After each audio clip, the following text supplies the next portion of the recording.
بسم اللہ الرحمن الرحیم۔ آج کا موضوع گفتگو ہے Muslims in non Muslim countries and their status.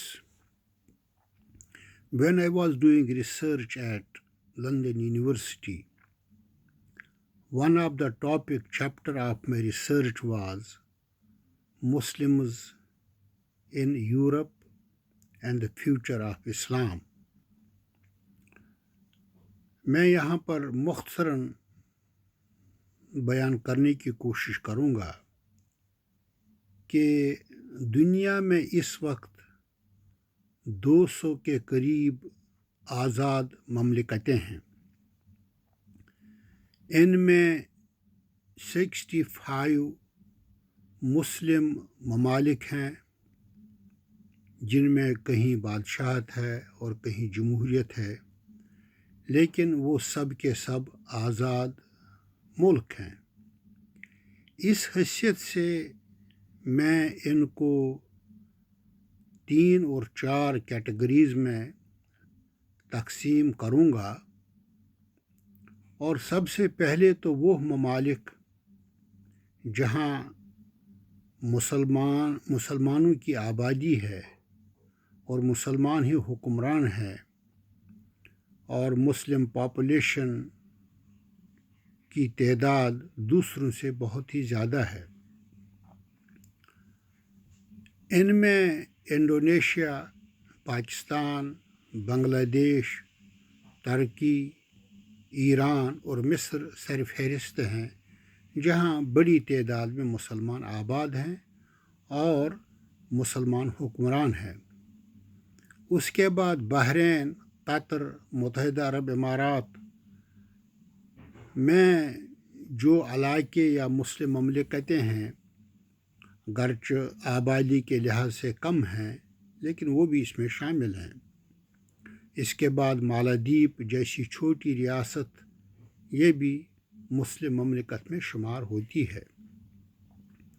لیکن 1997 میں جب رشیا کو ذلیل ہو کر افغانستان سے نکلنا پڑا، تو جو وسطی ریاستیں تھیں جن میں آذربائیجان، ترکمستان، ازبکستان، تاجکستان اور کسی حد تک چچنیا نے بھی آزادی حاصل کی، اور وہ ممالک جو ہیں اللہ تعالیٰ نے ان کو اچھی خاصی جو ہے دولت سے بھی نوازا ہے، جیسے قزاقستان ہے، ان کو اور محل وقوع کے لحاظ سے بھی ایک اچھی خاصی اہمیت کے حامل ہیں، اور اب یہ بھی آزاد ہیں۔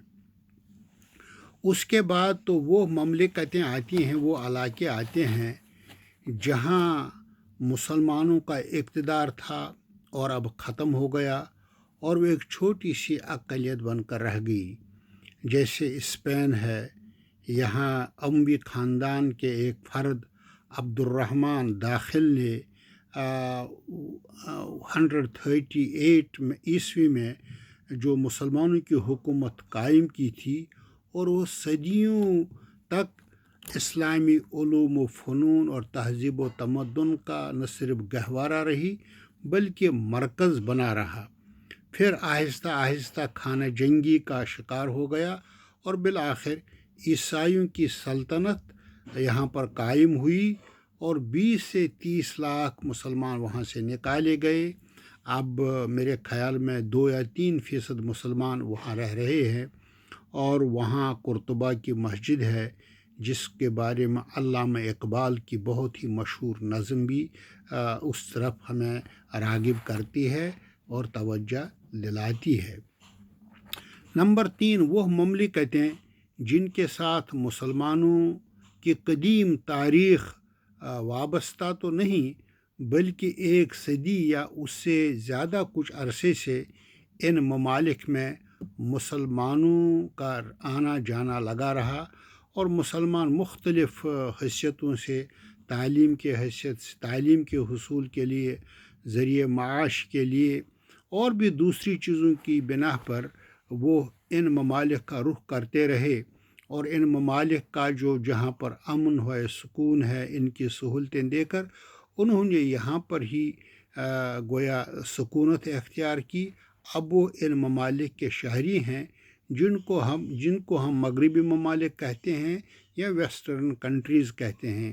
ان میں فرانس ہے، جاپان ہے، برطانیہ ہے، امریکہ ہے، سوئٹزرلینڈ ہے، یا اور بھی بہت سارے ممالک ہیں، نیدرلینڈ ہیں جن کو اس میں شمار کیا جاتا ہے، جہاں مسلمانوں کی کوئی خاص آبادی نہیں تھی، لیکن مسلمان ان ممالک میں اب جو ہے سکونت پذیر ہیں اور رہ رہے ہیں۔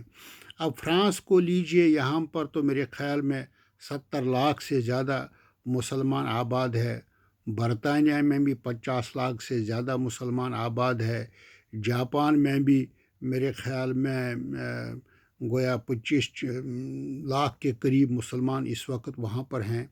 تو امریکہ میں سب سے کہا جاتا ہے کہ قریباً 1 کروڑ کی آبادی مسلمانوں پر مشتمل ہے۔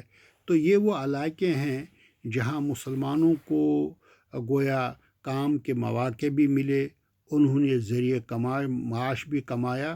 تو ان ممالک میں آج کل مسلمان جو ہیں بہت سارے اونچے جیسے ڈیفنس ہے، جسٹس ہے، یا جو سیکرٹریٹ ہے یا جوڈیشری ہے، ان میں مسلمان اعلیٰ عہدوں پر کام کر رہے ہیں۔ اور ڈاکٹروں کی ایک بہت بڑی تعداد جو ساؤتھ ایشیا سب کانٹیننٹ سے ہیں، وہ یہاں کے جو ہے ہسپتالوں میں جو ہے ایک تو باعزت روزگار کما رہے ہیں، اور اس میں بھی بہت سارے انہوں نے نام کمائے ہیں۔ یہ ممالک ہیں جہاں آج کل لوگ رہ رہے ہیں۔ میں انشاءاللہ تو یہاں پر مسلمانوں کے کیا مواقع ہیں، انہیں کیا کرنا ہے، کس طرح سے کرنا ہے۔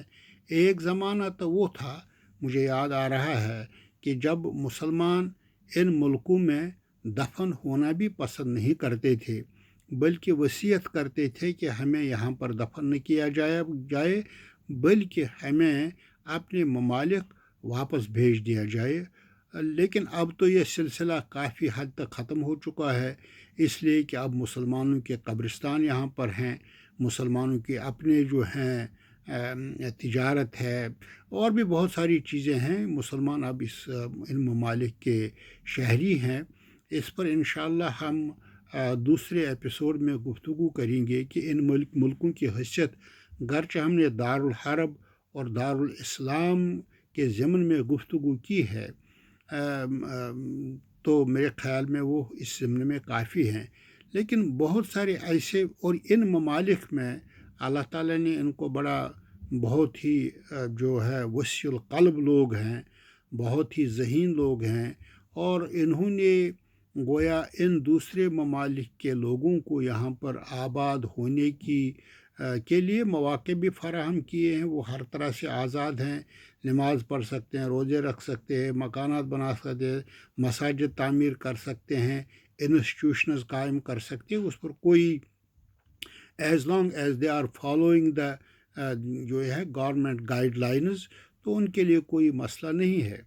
اس کے بعد ایسے ممالک بھی ہیں کی فہرست ہے جہاں مسلمان بہت ہی کم تعداد میں ہیں، لیکن وہاں پر قدغنے ہیں، جیسے چائنا بھی ہے، کسی حد تک لبرل نہیں ہے، یا نیپال ہے، ہرزگووینا، بوسنیا ہے، جہاں مسلمانوں کو جو ہے جو فرائض ہیں ان کو جو یا ان پر کاربند ہونا یا اپنے عقیدے کے ضمن میں اگر وہ کچھ کام کرنا چاہتے ہیں تو ان پر قدغنے ہیں، مسائل ہیں، مشکلات ہیں۔